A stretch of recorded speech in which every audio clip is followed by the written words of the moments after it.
Did you know that in the United States, every year, companies spend enough money on wasteful communication that it would pay for an all-inclusive tropical vacation for every single person in the United States?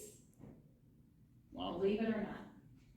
According to a Harris poll taken last year on the state of business communication, about $12,500 per employee, which is the equivalent of about $1.2 trillion, gets spent on faulty, wasteful communication. And the trend shows that part of it is due because we are focusing a lot more on written asynchronous communication like emails and Slack and all kinds of inter-office chat, as opposed to verbal, real-time communication like face-to-face or calls or video calls. And we spend more than half of our week on written communication.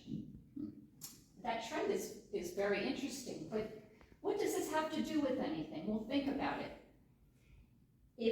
There's more and more platforms and we're moving into this space of just writing and writing and writing, it takes a longer time, right?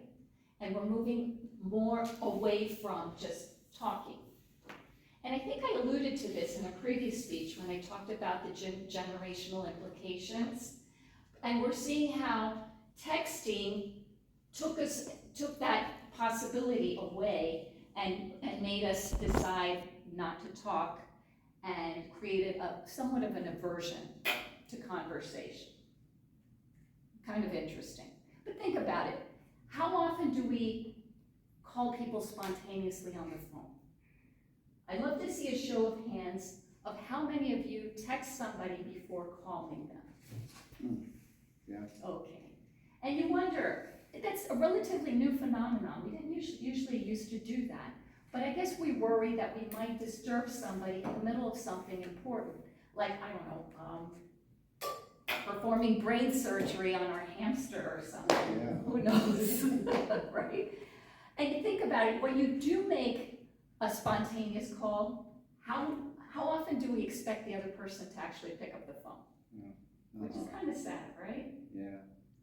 And that takes me to another question. How many written interactions does it take to get stuff done? A lot. I had a recent situation where I was working with a client, and it was an administrative task I needed to get done. And I wrote to Daniel, who was the support guy, to get some help. I sent my question to him, and he answers my email but doesn't answer my question. So I write back to him and I try to clarify a little bit more. Same result. So at that point, I take a deep breath and I realize that Daniel doesn't have a phone number in his email signature. So I take a deep breath and I put together an email in which I take screenshots, color code charts, give long explanations, which GPT would love, in order to get a better answer. That took me quite a while to do, right? A couple days later, Daniel answers me with a PDF titled something like Platform Troubleshooting for Dummies. Oh boy. At that point, I also realized that I needed to convince Daniel to just talk to me. So I sat down and tried to write a treatise with accolades towards his email, but asking him to please just sit down and talk to me. Begrudgingly, Daniel finally decided to talk to me over Teams, and in 5 minutes we solved the problem. Now, did we just contribute towards that $1.2 trillion in wasteful time communication after 3 weeks? You betcha. My brother had a similar situation recently where he went to one of his team members to ask him a question. And he did the old-fashioned way.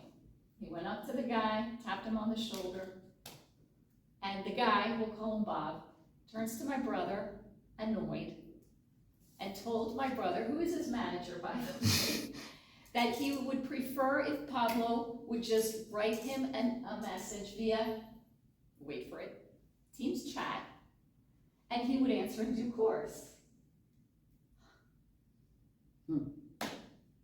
My brother was very gracious and told Bob that the whole purpose of the hybrid work model was so that they could precisely have spontaneous conversations which could foster innovation, creativity, brainstorming, and that they could leave the teams chat for when they were working remotely, which is a lot nicer than what I would have said, to be quite honest. And it's no wonder that, according to other polls, Gen Zers are reluctant to ask for help, considering the social isolation and the do-it-yourself solutions that came with the lockdowns during the pandemic. But it shows a troubling trend where people are losing a lot of their interpersonal skills. Because no matter how sophisticated AI becomes, it can't substitute that real connection of a face-to-face conversation. So if we think about communication as a toolbox, you can't revert to just one default tool. So you're not going to grab a hammer to do everything. You need to hammer a nail, but you're not going to use the hammer to attach a screw or to cut a piece of wood in two. I mean, you could try, you're probably going to make a mess and you're going to have to do a lot of rework. So in the same way, it's really important that we know how to choose which power tool we're going to use. And sometimes a tool that has different capability, like your voice, might be the one to go with. So my proposal is, if it's something that requires a little bit of complexity, ditch the keyboard.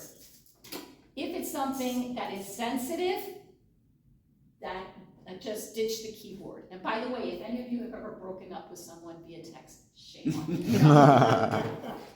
Oh, come on. So decide when you need to use which tool. Don't be afraid to approach your colleagues if you're co-located and tap them on the shoulder, because that is the way that you are able to achieve that connection and the trust to get things done easily. And a high five is always going to be much better than an emoji. Thank you very much.